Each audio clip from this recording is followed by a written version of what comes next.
Right, good afternoon, ladies and gentlemen. Thank you very much for coming. This is the talk on the kit and equipment of the Vickers machine gun team, so during the Great War and the Second World War. So we'll start off right from the start, so with the Great War. So if like the number one would like to step onto the stage, that way. So here we have a machine gunner of the early part of the war, well, sort of mid part of the war.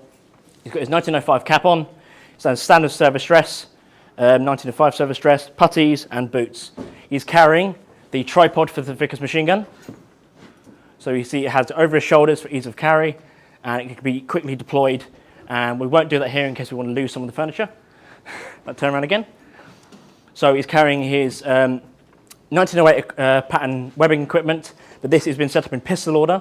So we have the 1914 pattern pistol order, so holster and pistol cartridge case.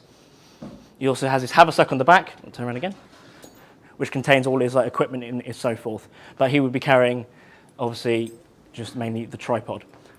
Okay. So we have the number two. The number two carries the gun.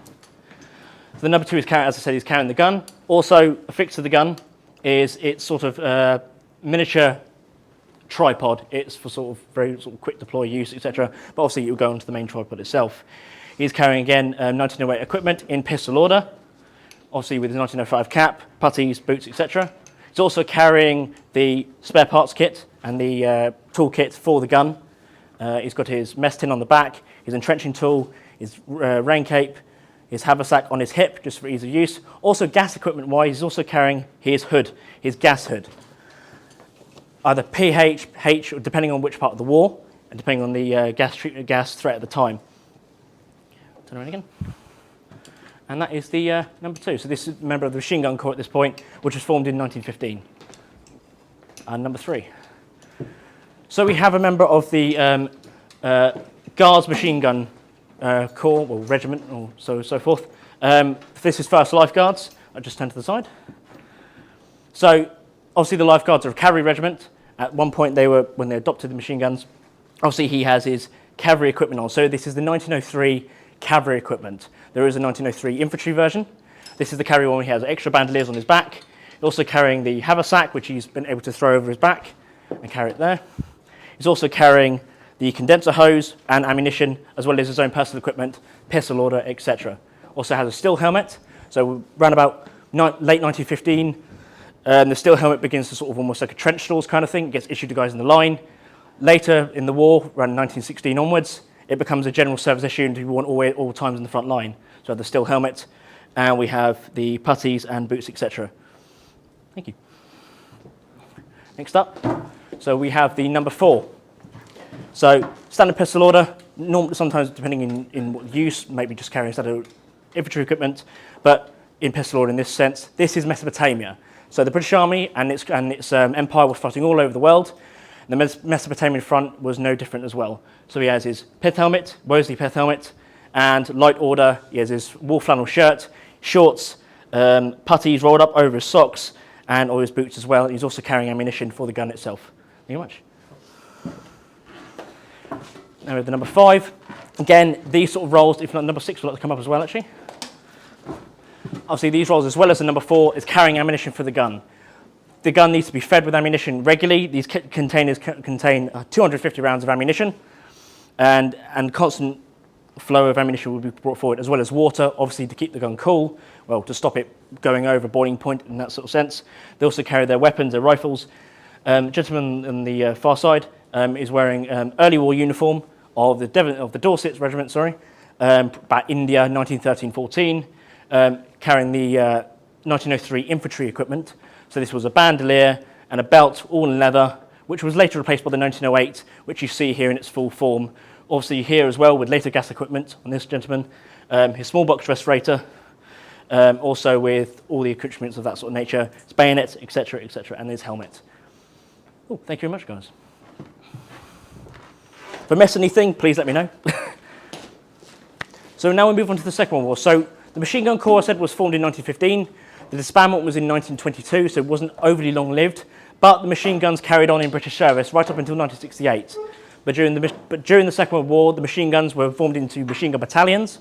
So like the Middlesex, etc., the Kensingtons, and all of that nature. So for number 1, we'd like to come forward. So here we see a member.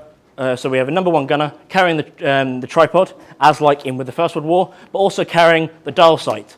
The dial sight was newly introduced with the Vickers machine gun to create more accuracy, etc., and also to better linkage with other guns as well. So dial on to one central point. Also carrying light order, so we have cartridge carriers rather than the standard 37 pattern large pouches like we see on one of our other members here. So it was light order wouldn't be carrying a rifle, sometimes depending, but generally wouldn't be. As I said, he's got anti-gas equipment as well. This is probably a Mark 6, I believe. Yep. And he's also, this is sort of the Italian theatre as well. So he's wearing denims, so light order, more like a workwear kind of dress. Helmet has been slightly updated, new liner, generally new shape, but also it's the Mark II. As I said, he's wearing denims. He has anklets rather than puttees. It was sort of a development. Depends who you ask, if they like puttees or gaiters. Not really too fussed on either. If you just turn to the side slightly. See, 2 buckles on the side, all linked up into sort of a one containing package. The British Army would go back to puttees, short puttees, in the post-war period as well. So they were sort of like a short-lived kind of thing, but they do still see service into the 60s. And the boots as well. So for the Great War, we had the B5, B2, and also other different styles of boots. Generally, during the sort of the interwar period, the British Army sort of standardised on their boot, coming to sort of what would be known as the ammo boot by the sort of service. So toe-capped, black, and with hobnails on the bottom. And all this sort of equipment, etc., is the 37 pattern equipment, which has been developed from experiences with the 08, and there was differences in there and with like the sizing, etc. Thank you very much. Number 2 likes to come up. So here we have the number 2 on the gun. Again, a very stripped down version of the 37 pattern equipment. We have cartridge carriers, but we also have a KD uniform, because again, this is the Mediterranean theatre. This is predominantly Italy, but you also see similar things in North Africa, etc. as well. Obviously carrying the gun itself, carrying the toolkit and spare parts and etc. for the gun. And the rough sort of thing is basically almost identical to that of the number 1 I just showed you just there. Thank you very much. Cool, number 3, let's come up.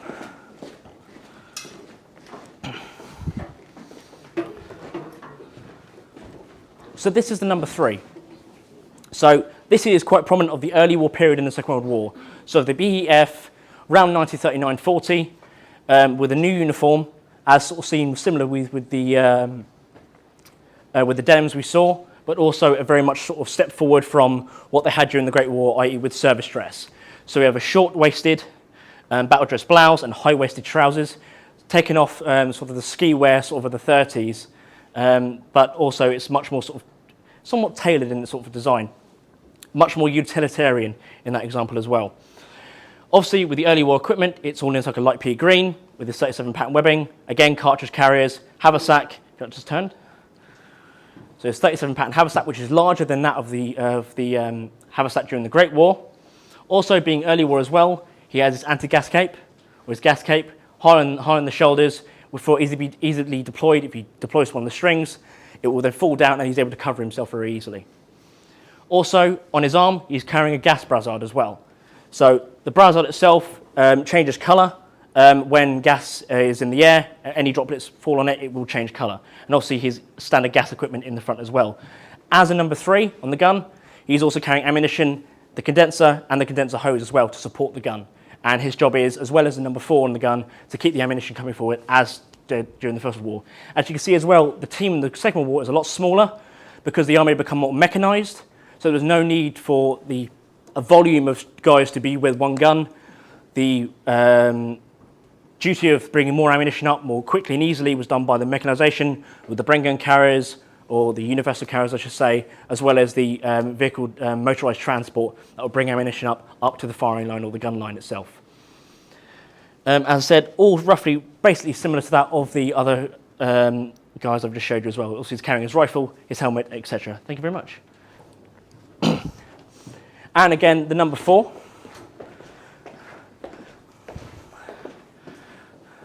Around here is very much showing the late war period. Yes, he is bad to put the suffix at the moment, but normally that would be the Middlesex. It's just a case of what he had at the moment. So late war £37 one. This is basically like the standard light set. So doesn't have the haversack on, probably in this transport, but he has a new respirator bag, so it's a lightweight, new helmet, as started being issued in the summer of 1944 to 3rd Division, for example. So the Mark III turtle helmet, as it sort of became to be known. But battle dress is basically almost unchanged. At the early war, there are more austerity patterns that begin to be released due to materials, etc. But it's basically the same. And again, the number 4 is carrying ammunition, again, to keep that gun filled up, and will probably be going back and forth between them and the transport, etc. But basically, it's what would see service right up until the 1950s, even into the 60s, with slight changes to the cut and etc. of the battle dress. But it's basically what the infantrymen would be wearing during the Second World War, the later part from 44 onwards. Thank you very much. So that basically covers, I know it was quite quick through, basically covers the sort of lifespan of the Vickers gun groups, etc., during the First and Second World Wars. There was a lot of change with obviously with the formation of the Machine Gun Corps and sort of figuring out how these guns work within the army format, because obviously before the Machine Gun Corps formed, they were generally with the infantry battalions, and then they formed into a more centralised unit. And then obviously with the Second World War, you have machine gun battalions, which then supported different brigades or divisions, depending on what the job was, really, as well as obviously one of the Machine Gun Corps parts going off to become the Tank Corps, etc., as well during the Great War, etc. So I hope that was informative. I'm sorry if I went through a bit too quickly, but I really hope that was any questions at all. Yeah, of course. You have pointed out about the 3, 4, and 5, whatever, 3, 4. Yeah. Bringing up ammunition based on horse and mechanised. Yeah. I mean, typically, how far did they have to run? And how close was it? Yeah, so it really depends on probably the situation you're in, really. Especially during the Great War, if you're in a static line, in a trench, etc., your ammunition will be obviously brought through the communication trenches through up to the front line, depending on what your job was. In the later war, when it's a bit more movement, that probably would change. You probably need more, maybe mechanised or even horse transport to bring up your ammunition. But generally in the Second War, especially the late war, your mechanisation is quite absolute. You'll be brought up ammunition as regularly as it possibly can, depending on what your role was. So it really depends on situation to situation. But as a general rule, there was a method to get your ammunition up. If that answers your question. Any more at all? Were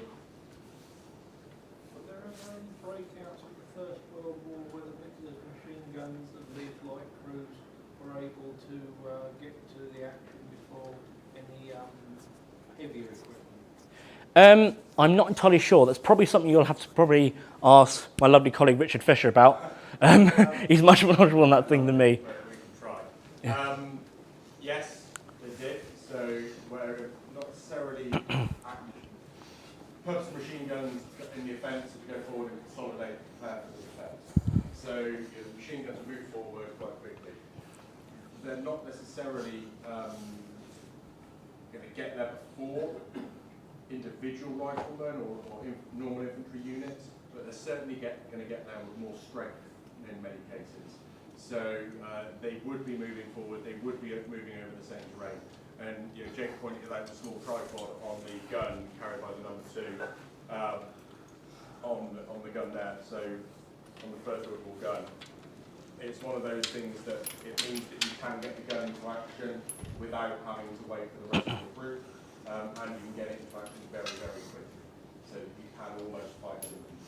By the time 1918 comes, these are machine gun battalions are being used, certainly in march offensives, independently of any other infantry action as well. So they are fighting almost as infantry in many of those cases. Many of those cases in the Victoria Cross, for example. What about the logistics of the sort of changing of the uniforms of people who are being deployed? In regards to the Great War or just in general? So it depends on the role and also what you're also about sort of traditions, especially with like the cavalry regiments, like I said, with the lifeguards, they sort of kept like they were sort of short-lived in a way, but they sort of kept a tradition of more cavalry equipment, and but as a general rule, as the number 1s, number 2s, and at least number 3s were more light order because they're carrying the gun or etc., the equipment, and obviously in different theatres, like in Mesopotamia, for example, it would, yeah, it's generally a relative thing depending where you were stationed, really. If that answers your question, yeah. Potentially a silly question. Yeah, no, sorry. Given there was infantry machine gun corps and cavalry machine gun, was the expectation the cavalry machine gun corps will be more mobile, more likely? I think you just mentioned the lightly equipped. Yeah. Was it expected to be more mobile? Possibly so. I think if my colleague Matt, if you probably maybe focus on that maybe a bit more. Yeah, so within the machine gun corps, the cavalry side of that is a separate entity to the machine gun guards regiment. But within the machine gun guards regiment, the household cavalry battalions of that were actually on lorries, so they were corps troops, so they could move around the battlefield to get firepower where it was needed.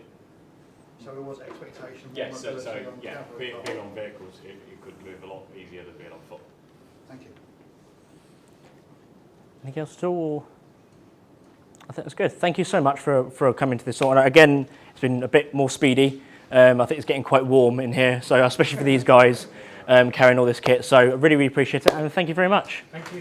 And especially thank you to these guys as well.